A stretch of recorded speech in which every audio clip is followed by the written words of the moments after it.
આ ચાર ફરે એટલે પહેલા ફેરે એકનું દાન થાય. આવડા બધા આપણે બધું સમજુ છે.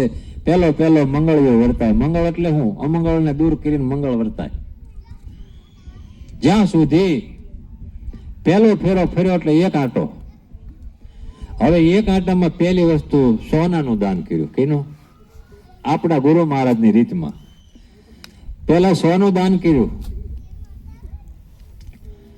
અને એક વસ્તુ આવી ને એક વસ્તુ જઈ આપણી અંદરથી. સોનાનું દાન કર્યું. બીજા ફેરે રૂપાનું દાન કર્યું. એટલે રૂપાનું દાન એટલે આ જે રૂપાળું દેખાય છે એ ગુરુ મહારાજને અર્પણ.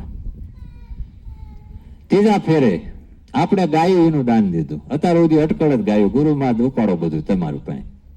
આપણને કઈ નક્કી કોઈ દી કર્યું નથી. બધા ગાય એટલે એમ ગાય. એટલે ત્રીજા ફેરે ગાયોનું દાન દીધું અને ચોથા ફેરે કન્યાનું દાન દીધું. આ ચાર વસ્તુ. આ ચાર ફરે એટલે તરત એના વિચાર ફરે. જ્યાં સુધી આચાર ન ફરે ત્યાં સુધીનું જે માતા પિતાનું ઘર છોડીને સાસરી જે પોતાનું ઘર છે એ ઘેરે જવા માટે જે પરમાત્માનું ઘર છે, આ જેવ કાયમ અટવાણેલો છે, એને ગુરુ મહારાજ પાસે જવું પડે. ગુરુ મહારાજ એને એના ઘેરે મોકલી દે. તમારું ઘર ક્યાં? તમે ક્યાંના છો? તમે અહીં હું લેવા આવ્યા છો? આવું બધું તો બધા કરે. ઢોરા હોતે કરે, આખો દી કામ કરે ને હવા સાંજે ત્યાં તક નિર્દે એટલે ખાઈને વાઘો લઈને હોઈ જાય ને સવારમાં પાસ કામે જાય. સવારમાં આખો દી હાંતી હાલે ને સાંજે બેસી જાય. એવો 80 વર્ષ રહેતો ને બળે જ્યોત કહેવાય ને માણા ન કહેવાય. માણા બનવું હોય તો એને તો ઘણા જીવનમાં કાર્ય કરવું પડતું હોય છે. અને આ બધું સંતો પાસે અનુભવમાં હોય. એટલે મહાપુરુષોની વાત એમાં વિચાર્યું. પછી પહેલો જ ફેરો એના માતા પિતા હોય, દીકરીને ભાળતા એના પતિનો અંગૂઠો ધોવે. આવડા પૂજન કરતા, સાના માના પૂજન કરે. છોકરા છોકરીઓ દાંત કાઢતા હોય. અંગૂઠો ધોવે તારે દીકરીને કે બેટા કરવો સદા શંકર પદ પૂજા, નારી ધર્મ પતિ દેવ ન દૂજા. કાયમની માટે આ અંગૂઠો મોડીને પીયુને જગાડ્યા. જેટલા ચરણમાં ગયા એટલા પાયમાં. જો એમને કીધું આ વરને ભૂલતી નહીં, વડે ન જાયતી. વડે જાય ને એને ઊંધું થવું પડે. દિયે ધોળા દિયે ભૂલી પડેલી નારી પતિને પોતાના વરને છોડીને વડે જઈને પૂજા કરતા હોય. વડે હું ને કોઈને આપણને સડાયા? બ્રાહ્મણોએ. કેમ કે 5 રૂપિયા તો મળે. તમે ઘીરે ઘીરે પૂજા કરી લો એને બિચારાને શું મળે?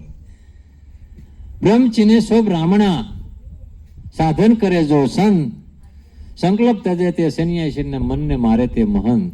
બ્રહ્મચિને સો બ્રાહ્મણા. બ્રહ્મ એટલે આત્મા, અને આત્માનું જેને જ્ઞાન હોય એને બ્રાહ્મણ કહેવું. ડોક્ટરના ઘીરે જન્મે એ ડોક્ટર ન કહેવાય, એને ડોક્ટર થવું પડે. બ્રાહ્મણના ઘીરે જન્મે તો બ્રાહ્મણ પાદરું ન થાય, એને બ્રાહ્મણ જેવું કર્મકાંડ કરવું પડે. તો એમને તો સંતોએ તો એવું કીધું, તમે જ્યાં સુધી 4 ફેરા ફર્યા પછી પોતાના ઘેરે વહી જાય દીકરી.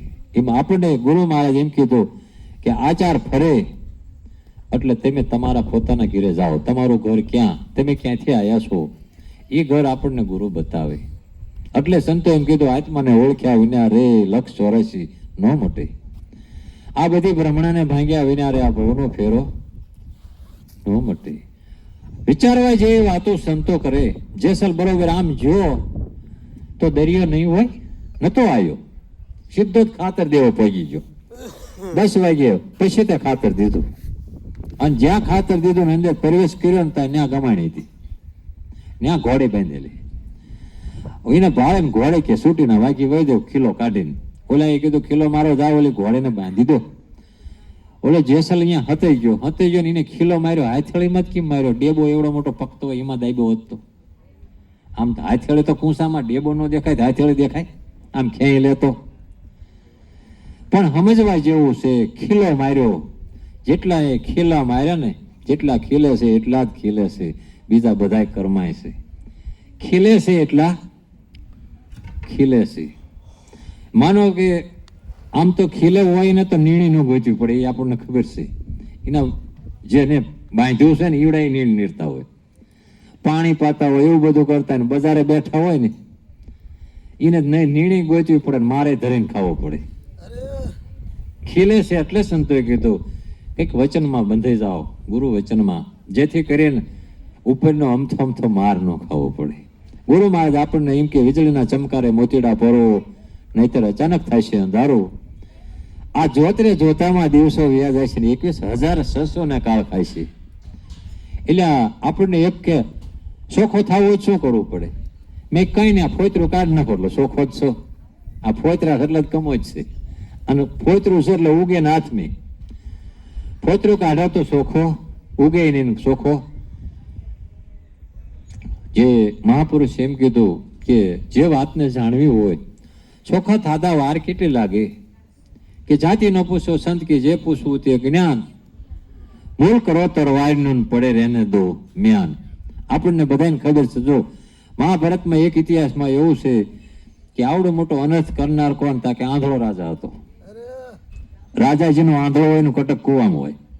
આપણે જ્ઞાન, માતા પિતાને જ્ઞાન નથી, આપણા છોકરાને આપણે પકડીને જ કુવામાં નાખી દેવાના છીએ. કેમ કે આપણને ખબર જ નથી ને તો શું છે ઈશ્વર. એટલે મારા બાપુ કરે છે એવું આપણે કરો.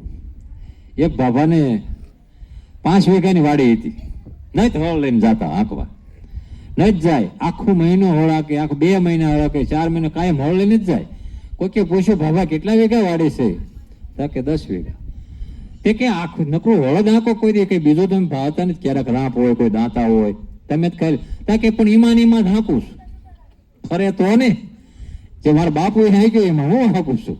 લીટો બદલાવો જ નથી ને કે જ વાડી હાંકી રહેવી. આપણે આપણો લીટો બદલાવવો પડે. એ 4 વસ્તુ આપણને ભૂલવણીમાં લઈ જાય. એક કલાકાર કંઈક કીધું છે, કંઈક ને આપણને કહેશે કંઈક. એક સલાહકાર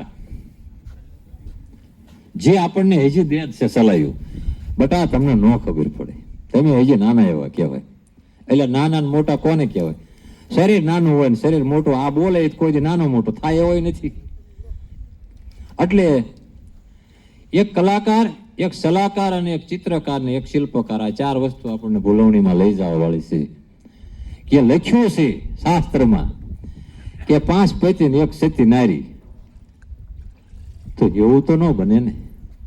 જેને 5 પતિ હોય એને તો ગુંક્યા કહેવાય ને. તા એમાં તો એવું કીધું, એને તો સતી કીધી છે. તો આવું કેમ કીધું પાછું? ક્યાં જઈને લખ્યું હોય છે એવડા એમની ઉભું રહીને? વિચારવા જેવી વાત. આંધળો રાજા છે એટલે અનુભવમાં આવતું નથી. પછી એમાં જયારે આ મામા શૌકુની રહ્યા ને એ કરિયાવરમાં આવેલા છે. આવડો મોટો અનર્થ કરવા વાળો કરિયાવરમાં આવેલો છે. જો એને કાઢવાનો હતો ને એને લઈને આવ્યા છીએ આપણે. પછી રામાયણમાં મંથરારીની કરિયાવરમાં આવી હતી, એને આખું ઊંધું મારી દીધું. જો જે કરિયાવરમાં આપણને ગુરુ મહારાજે એમ કીધું છે, દુર્યોધનને એમ કીધું એની માએ, બટા આવું મોટું અટપટું થઈ ગયું તો અત્યાર સુધી મને કીધું નહીં. કે હવે 4-5 વિદ્યા બીજા બધાને કાંઈક નાખ્યા કેવડા એમ. હવે તારી પાસે કંઈક શક્તિ હોય તો આપ નકનું એમ જઈશું આમ નામ. તારે એને શું કીધું?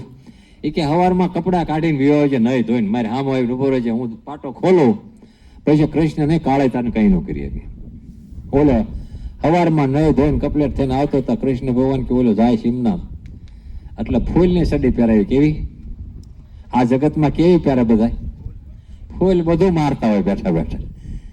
જે ફૂલની સડી પહેરી હતી ને અંદર સૂતર તો હતું જ તે દોરો તાતણો.